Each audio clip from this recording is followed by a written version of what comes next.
Veremos, estaremos pendientes. Bueno, Puerto Rico es testigo de un dolor que muchas veces se esconde en el silencio. Hoy rompemos ese silencio.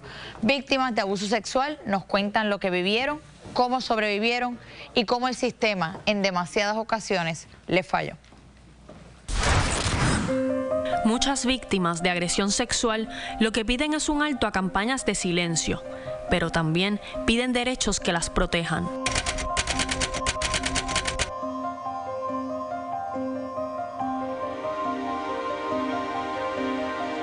Simplemente le preguntaba, dame más detalles, pero es una niña de 3 años. Y cuando ella me dijo lo que le dolió, no pude preguntar más.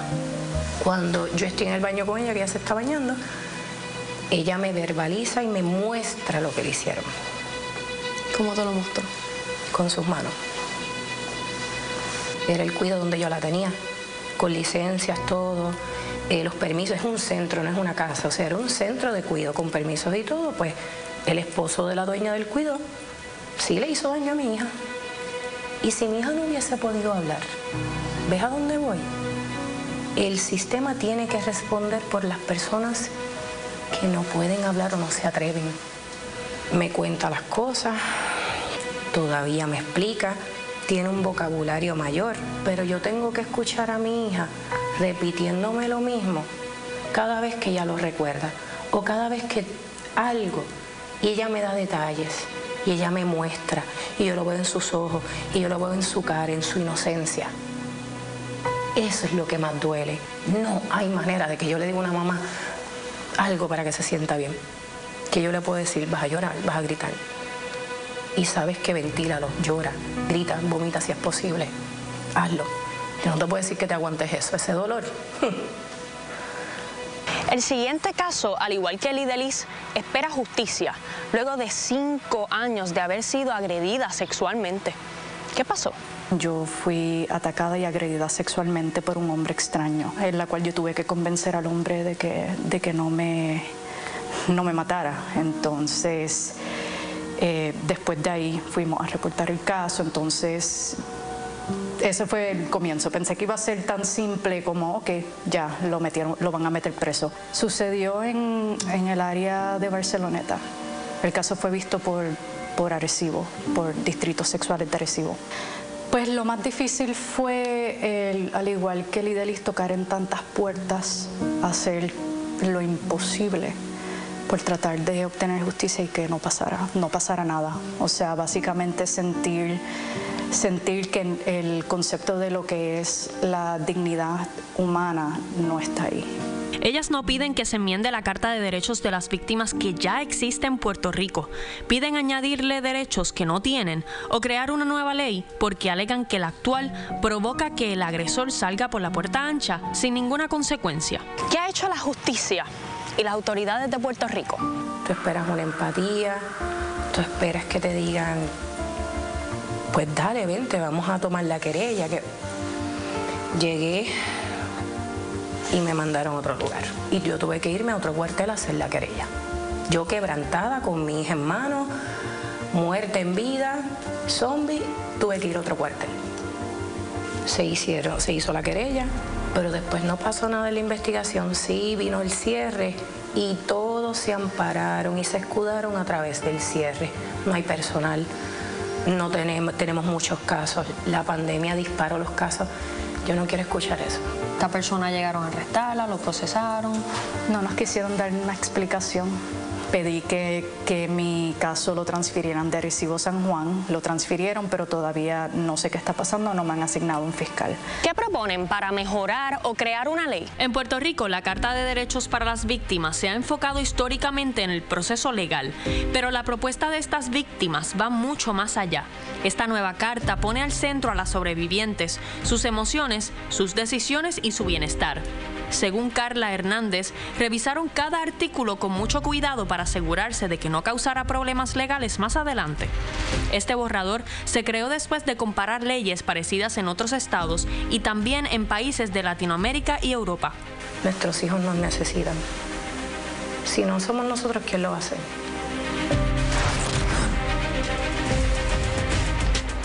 Ya está con nosotros Larry Emil Alicea, profesor de la Escuela Graduada de Trabajo Social de la Universidad de Puerto Rico, recinto de Río Piedras, para discutir este importante tema. Bienvenido, Larry. Gracias por la oportunidad de estar contigo. Qué placer tenerte. Igual, de verdad. Adelanto que Larry es una de las personas, quizás la más que yo respeto en este ámbito, y él lo sabe bien, así es que bien agradecida. Agradecido yo. La verdad es que uno escucha estos testimonios y además de que es tan triste y uno se puede colocar en la posición de una madre que tiene que escuchar a su hija dar una declaración como esta, la desesperanza que se siente con un sistema que sigue fallando. Tú has estado ahí. ¿Qué es ¿Cuál debe ser la prioridad en estos momentos? Primero que todo, una política pública que integre la atención a las víctimas de abuso sexual en Puerto Rico. Acá hay cartas de derechos, hay leyes, pero el papel aguanta lo que le pongan. Y ese es el problema. No ha habido un movimiento para unificar todo lo que hay que hacer en la atención a las víctimas de abuso sexual.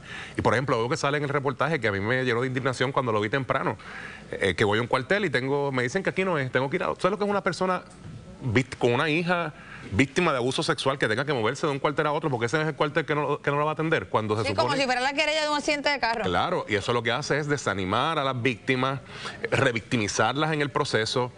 Todavía tenemos, a pesar de que hay, por ejemplo, servicios para atender a la niñez, donde se graban las entrevistas y todo ese tipo de cosas, Fiscalía quiere seguir haciendo entrevistas, la policía quiere seguir haciendo entrevistas, todavía hay mucho que trabajar con los jueces y las juezas que atienden estos casos, y entonces, según se hizo un protocolo integrado para atender situaciones de violencia doméstica, a mí me parece que es momento de hacer un protocolo integrado para atender las víctimas de abuso sexual, donde cada agencia se comprometa a seguir esto de una forma sensible, enfocada en la víctima y dirigida a garantizar los derechos de las personas que experimentan agresión sexual en Puerto Rico, que son muchísimas, y sobre todo abuso intrafamiliar.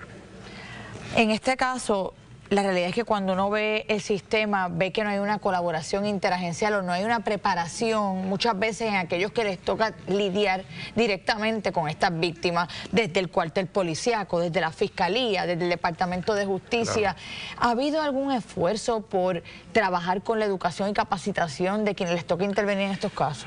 Ha habido esfuerzos, y yo llevo trabajando con este tema desde 1999, pero esos esfuerzos nunca han producido un trabajo integrado. Todavía es muy difícil lograr la atención de las víctimas desde una perspectiva donde todo el mundo se mueva hacia la víctima y no que la víctima se mueva hacia las diferentes agencias. Ese es el problema principal que existe en este momento en el manejo de los casos de agresión sexual. Nosotros hemos estado apostando por centros integrados donde las víctimas, en este caso los niñez, que era donde yo trabajaba, reciba todos los servicios en un sitio. Que cuando ocurre el caso, la niñez sea trasladada a ese lugar que tiene un espacio adecuado, donde la niñez no siente que está llegando a un hospital, siente que está llegando a una casa, y donde la atención es enfocada específicamente en la víctima. Y lo mismo con las víctimas adultas, tiene que ya ocurrir un protocolo que ayude a integrar esta atención y que las personas entonces puedan recibir servicios enfocados en ellos y en ellas, sin la necesidad de estar moviéndose de agencia en agencia, que es el problema más grande que existe en Puerto Rico. Y de igual forma, mira, tú llegas a un lugar, a ti no te toca trabajar el caso, recibe a la víctima, llévala adentro, llama al lugar que le corresponde, canalízale, dile, mira, no es aquí, pero yo te voy a movilizar hasta acompañarla, te voy a acompañar a este lugar donde te va a recibir esta persona, y mover el servicio con dignidad, con sensibilidad, con empatía, con solidaridad, que en muchas ocasiones es lo único que necesitan estas personas en ese momento, que nosotras las acompañemos en ese proceso y le ayudemos a transitar por los servicios, porque es doloroso, es terrible, y el dolor que deja en las víctimas que tras que fueron abusadas por personas que conocían o personas en las cuales tenían confianza, después de eso también tienen que ir de agencia en agencia repitiendo la historia y revictimizándose. Hay una estadística que para mí es devastadora y quiero que la gente allá afuera la escuche, y es que el 75% de estos abusos son perpetrados de forma intrafamiliar por alguien cercano a la familia. Eso es así. ¿Cómo estamos trabajando para que las personas se atrevan a denunciar estos casos, aun cuando es el abuelito, cuando es el tío, cuando es el amigo de la familia? Eso es así. El 75, esa investigación, yo tuve la oportunidad de ser el investigador principal, fue el perfil sociodemográfico del abuso sexual en Puerto Rico. Trabajamos con 409 víctimas y precisamente es la familia, donde es el ambiente familiar donde principalmente ocurre el abuso sexual. Muchas personas piensan que esto se debe trabajar en la casa. Lo que esto hace es que comienza a elaborar un cofre de secretos dolorosos, de dolor, de inacción, donde las personas que son víctimas en estos procesos cuando crecen experimentan una serie de secuelas que les incapacitan en muchas ocasiones para hacer los aspectos básicos de la vida, dañan sus relaciones, en muchos casos personas, principalmente los varones abusados, se convierten en agresores sexuales. Así que el trabajo con esto debe hacerse y debe hacerse ya con urgencia. Yo estoy cansado, Alessandra, de ir a foros en la legislatura, de ir a congresos, de sentarme. A veces yo vengo a estos programas ya con una decepción, con una indefensión, porque se ha hecho mucho y se ha tratado de hacer mucho, pero a fin de cuentas el resultado es muy poco. Estoy de acuerdo, Lari, te agradezco que estés aquí. Espero que desde estos espacios podamos visibilizar la temática, que la gente la pueda entender, pero sobre todo que podamos proveer respuestas y movernos a ejecutar.